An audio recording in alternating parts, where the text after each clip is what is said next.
In this video, we're going to talk about how to be a champion in 2nd edition Age of Sigmar. Okay.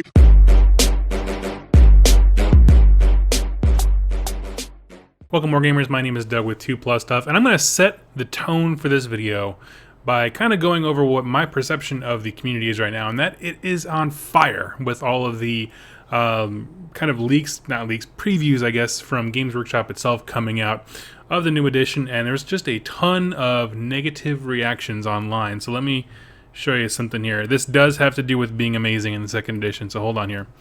Ben, over on the Grand Alliance community, he runs basically the forums, put out this massive message just depicting how much he loves this hobby, all the stuff he's done to support it, which is true. He's done an incredible job, especially during the rough start that AOS had, and just a call to action for friends to stop the negativity, stop the hate. He said at one point here, his inbox was just full of basically comments that were captured by the system, so you can set it up to be like filter out certain language and things like that, that it was blowing up with people need to be banned and all this kind of toxicity and stuff like that in the hobby. And I have to say, this has been a really hard day for me as well. Hard week, actually, in terms of just being positive about this hobby, because the community is toxic. A lot of it is. For example, like last week, I went on a little media blackout. I read the articles from Games Workshop, I posted videos, but I didn't listen to a single other person about Age of Sigmar. In fact, I went and looked at my other hobbies, which I enjoy, which is building gunpla models, like the Gundam Wing model kits, as well as hobby-grade RC cars, because those people seem to like their hobbies, as opposed to a lot of folks in ours who want to berate Games Workshop for money grabbing, at free summoning just to sell models, at calling everyone who's an idiot, finding out people who are on the playtest team and berating them. You know what I mean? We get into some negative headspace, and I think that the advent of the internet only makes that worse. By this I mean the way algorithms work is a lot of stuff that gets more comments and more negative reactions gets pushed to the top because it's more trending kind of thing. And so I think that hurts us as a community when those kinds of things pop up. But what I wanted to show is that this is not the first time this has happened. So going into the Google time machine, Warhammer Fantasy is dead, long live Warhammer Fantasy. This is a Frontline Gaming article. Basically, it's very level-headed, but it addresses kind of the people who are just very, at the time, angry about the way Age of Sigmar came out. This is the famous video of the guy who lit his Dark Elf army on fire and got a whole bunch of Sisters of Battle in there. Not Sisters of Battle. Daughters of Cain in there, which would have been a pretty penny right now. But, you know, there's that rage that happened. And then here is a massive thread on Board Game Geek where people just argue, and there's harsh language, some gifs of middle fingers, things like that. It was a real crap show. Now, the reason I bring all this up is for a very specific reason. Every time an edition changes, this kind of crap happens with our community. I don't know why. It is awful. But the change from Warhammer Fantasy Battles to AOS sparked a lot of hate, okay? And we're seeing that hate again. What you get is a combination of people who are afraid that what they love is being taken away instead of added to, which is kind of the proposed thing that Games Workshop is trying to do. And when that vacuum happens, toxicity builds up. And so that's what we're seeing again. Again, it's not the first time. So if you're new and this is all very new for you, AOS attracted a lot of new people to the wargaming hobby. This is kind of par for the course, and it's very pathetic. Straight up. So my point to you is, don't worry about it. It's going to be awesome. The new edition is going to be great. It's not going to solve every problem. It's still going to have weird tweaks and things like that we need to work with, but it's going to be a lot of fun, and we have a company that hosts the game that is very responsive to problems that are going on right now.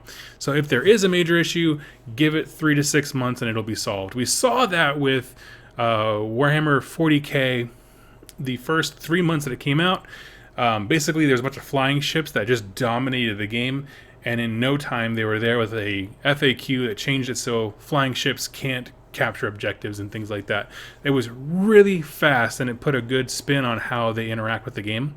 So my point is, if you're new, don't worry about it. It's going to be just fine. If you are a veteran of Warhammer Fantasy Battles or have been with AOS since the beginning, and you've weathered the changes of things like the more important rules being added or the various generals handbooks being added, things like that. What we're going to talk about in this article is a 3-parter on how you can really dominate 2nd edition. And you can do that in 3 ways. One is by the community, by building the community. The second one is by, I got it written right here, actual gameplay, like the actual units and models that we know of right now. They're going to be relevant, things that you should be working on, things that you can develop in the meantime so that when 2nd hits, you're already in a prime position to shine. And the third one being the hobby as a whole. So let's dig into these things here. Let me go here, get my notes up. So how can we be the best when it comes to actual games? I want to save hobby for last. I'm not hobby, community for last. When it comes to actual games, we know a few things from Games Workshop. They've told us there's going to be some tweaks to War Scrolls, but nothing drastic. And so they're also saying that battle tomes are going to be valid.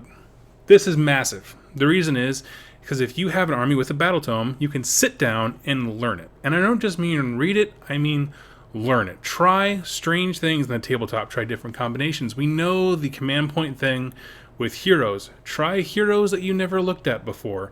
They gave those community article examples, which I'm not really a huge fan of, but of the Legions of Nagash one where they had like, hey, if you take this many skeleton warriors, a necromancer, and kind of listed out the synergies, and if you put them all together, it's like 460 attacks.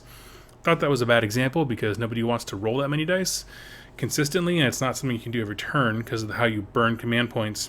But the point is, you can sit down with your battle tome and list out those kinds of combinations. Things that work every turn, things that are just one big punch, and how does that work? One-trick pony kind of lists, and you can do those kinds of things. This is a great time for you to actually learn your army in a new way, knowing some of the stuff that's coming. Now, another one is going to be just on a basic level. If you're looking for something to kind of sink your teeth into, consistently over Warhammer Fantasy Battles and all the editions of 40k, your basic troops largely don't change. By this I mean, look at your battle line units in your army, paint them, get to know them very well. The reason is because the basic line troop of armies rarely changes in editions. I went through 3 editions of 40k and 2 editions of Fantasy Battles, and then also Age of Sigmar, and technically I'm going into the 2nd edition of Age of Sigmar. Basic troops don't change. I mean, their stat lines might get tweaked, keywords might get tweaked, whatever like that, but what they do on the tabletop and how you can depend on them, play a game that's mostly battle line units and see what their limits are. See what they can do, and those kinds of things. You have a lot to learn, even in these kind of times where we're kind of just in a nebulous state. A lot of stuff that you can experiment there when it comes to actual gameplay and stuff like that. Next one's going to be the hobby, part 2.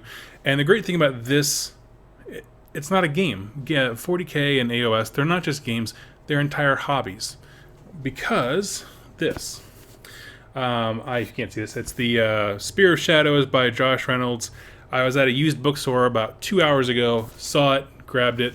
The great thing about Age of Sigmar, particularly, I mean, 40k even more so, but is that there are many ways to express your joy for these hobbies. Part of it is learning and reading and relaxing and enjoying the storyline that guides these epic tales and games and things like that.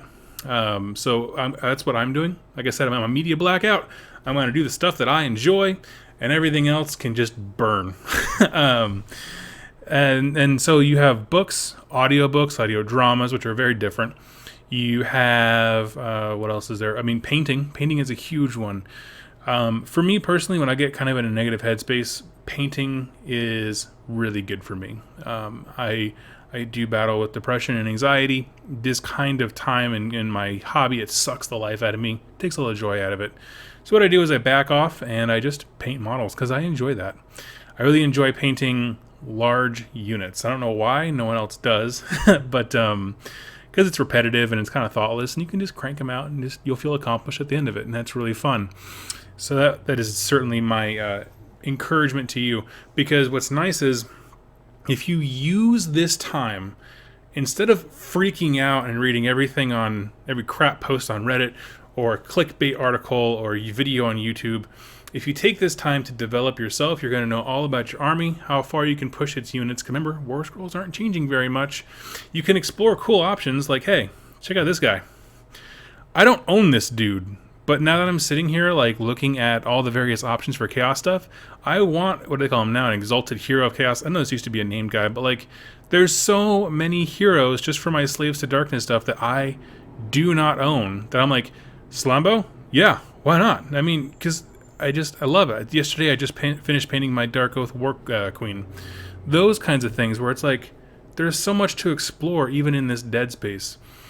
Books, audiobooks, audio dramas, painting models. Terrain is a huge one.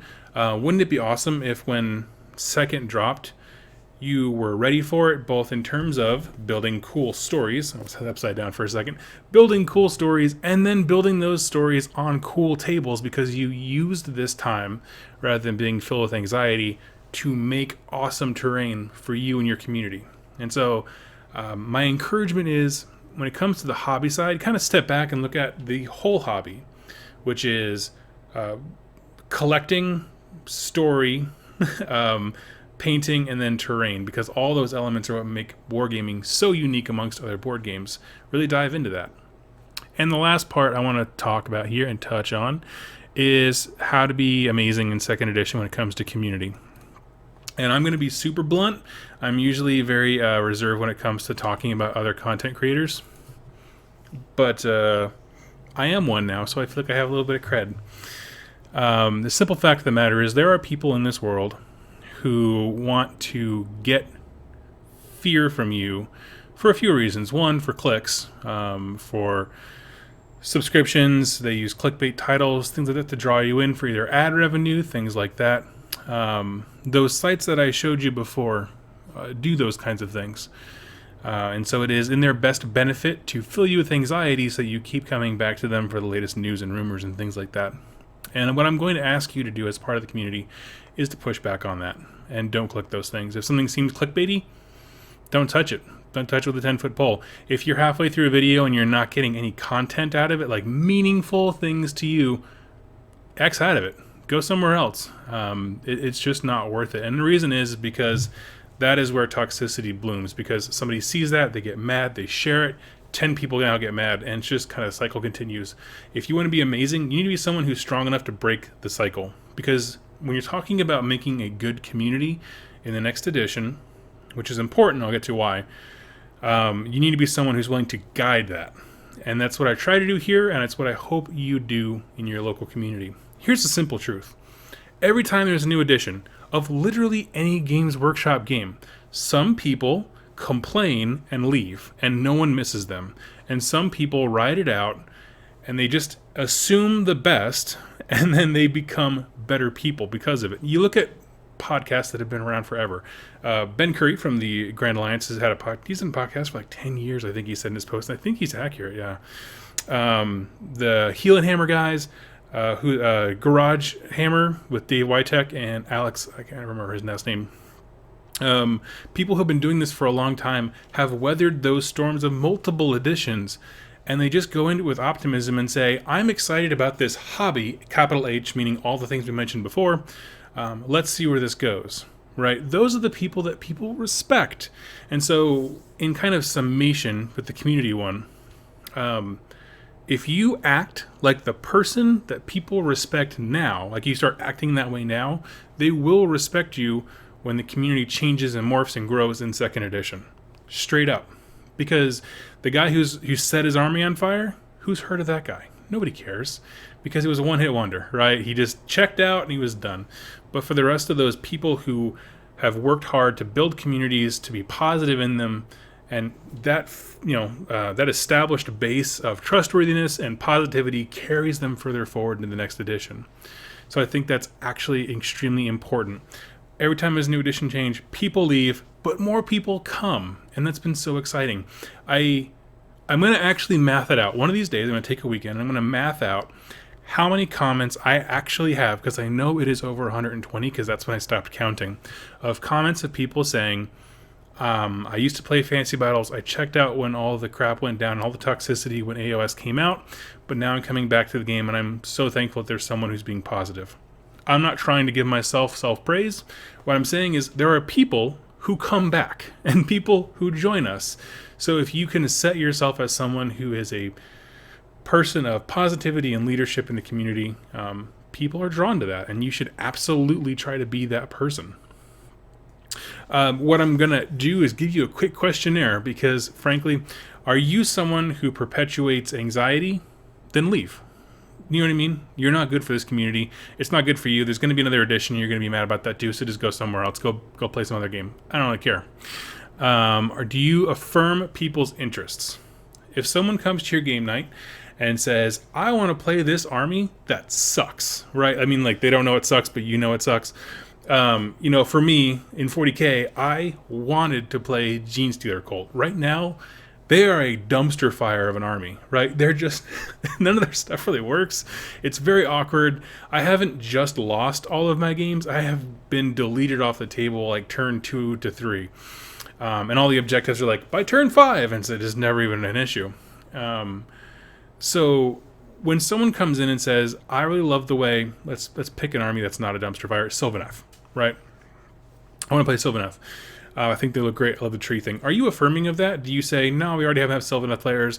No, they're not that good. They're not in a great place right now. You know what I mean? Part of what makes this channel what it is, when someone leaves a comment on one of my videos, I am all in, right? Someone says they want to play Night Haunt way before we ever got word of a Night Haunt battle tome. Let's talk about that. Let's talk about how to make Night Haunt work for you, because that's what you want to do. You're going to lose a lot. I'm going to be very honest about that. But if you're playing the things that you want to play, you're going to have more fun than if you win more with some army you don't like, right? Affirm people's choices. If people choose to leave during this time of transition, affirm it. Say, yeah, go take a couple weeks off and come back when it's all done, right? In 8 weeks, people, it's going to be all over. So calm down. So just take a break. It's cool. It's whatever. We'll be here. When someone says, I'm thinking about starting a new army for the next edition, do you shut them down and say, just wait? Or do you say, that sounds really awesome. Tell me what you love about them, right? This kind of mentality is how you lead communities. It's how you build them. You take people's interests and you say, yes, and they're really great at blank. Or yes, and this is a really cool paint scheme for them. Yes, and, you know what I mean? Like, you keep building momentum and positivity, and you build people up. Do you complain about broken things? And this has been a huge one when it comes particularly to summoning later on. Summoning later on in the next edition. The article was spoiled that summoning are going to be points free, not resource free. There's all going to be a mechanic for every army. Frankly, are you someone who freaks out about that? I expressed in my video I have concern because in Warhammer Fantasy Battles, it was a problem, and at the time, GW wasn't interested in addressing that kind of stuff with the community. They were very closed off under different leadership. And so I don't want to go back there, but I said I trust GW to make some balancing factors and rein it in. But when you go to the Grand Alliance forums, it is a dumpster fire on some of those articles where people are freaking the heck out, calling GW, like, just trying to go out for a money grab, being negative about people who play summoning armies, insulting them. It's ridiculous. How do you respond to perceived, I guess, brokenness in the game is a huge determining factor of if you're someone who's going to be a good influence on the next edition. You can choose to say, I don't know what the next edition looks like, so we're just going to keep a mellow head and we'll figure it out later. That's an option. Doesn't seem like it on the internet, but it is. And the last thing here, I'm going to be 2 little notes and I'll be done, is in all of this nebulous crap that's going on, the 2 main things I can offer is be the lighthouse, right? There's a lot of darkness, a lot of toxicity, but you can always choose to be different. On this channel, I choose to be different. I'm going to ease up the gas on the news releases. People have really been responding very positively to my take on the rules preview, so I'm not going to stop it completely. But I don't ever want to be one of those people who just like follows the hype train, talks about negative things, and I'm not negative, but I mean, I don't want to be the same thing. for all those people. I want to be different. I want to be this place. Are you tired of hearing about Next Edition because it stresses you out? Let's get back to some lore. Next week is going to be Corn Week. Calling it right now because I want to get back to doing lore. It's what I love. And that's just not going to change. They already said it's not going to. And so those kinds of things. You can choose to be different than everyone around you. If people are screaming about how something's broken and the next edition is going to be awful, you can choose to either hang out with people, not. You can choose to say, we'll have to wait and see. You can choose to be level-headed. And that's what being a lighthouse in that situation is. And the last thing is don't share clickbait. And I mean this. It is a devastating thing for a community when you have someone who shares misinformed or only partially informed, which is all we have right now, information about what the next edition is going to be for the purpose of stoking up fear and clicks and those kinds of things. It's bad for all of us. It's a shame that websites exist like that. Like I said, I was going to be brutal. I don't go to Spiky Bits anymore because when I go there, it's anxiety-driven garbage, not a lot of content, actual meaty content to it. And every time I go there, I need to like decontaminate my computer because it's full of crap from all the ads they have that makes their site non-functional. That's an example. They reacted poorly when AOS came out. There was a lot of poking fun at AOS players for being the narrative guys, those kinds of things, and it just turns you off. Don't be like that. Be different. Be stronger. Every time an edition comes, this doesn't have to happen, but we choose to let it as a community, and that really sucks. Because someone benefits from that fear. It's usually someone who has an AdSense account, who gets paid for pay-per-view clicks and things like that, and ads. It's just how it works. So friends, here's what I'd like to do, how I want to end this. I talked about doing stuff in the hobby. If you want to dive into that, really dive into the hobby, that's what I'm doing. Okay, I'm not reading any more stuff online.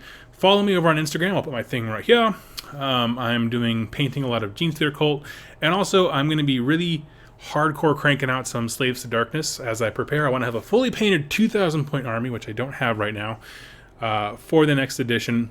I'm actually picking up a bunch of Marauder Horsemen, Cavalry, whatever they're called, Marauder guys on horses for Slaves to Darkness from a friend, so very excited about that. Follow me over on Instagram. If you don't have an Instagram account, you can go to my actual website down below, and there's a page called Follow Me where it takes the Instagram and YouTube feeds and puts it up there, so you can look at all my Instagram stuff without ever having to have an Instagram account. It's pretty fun.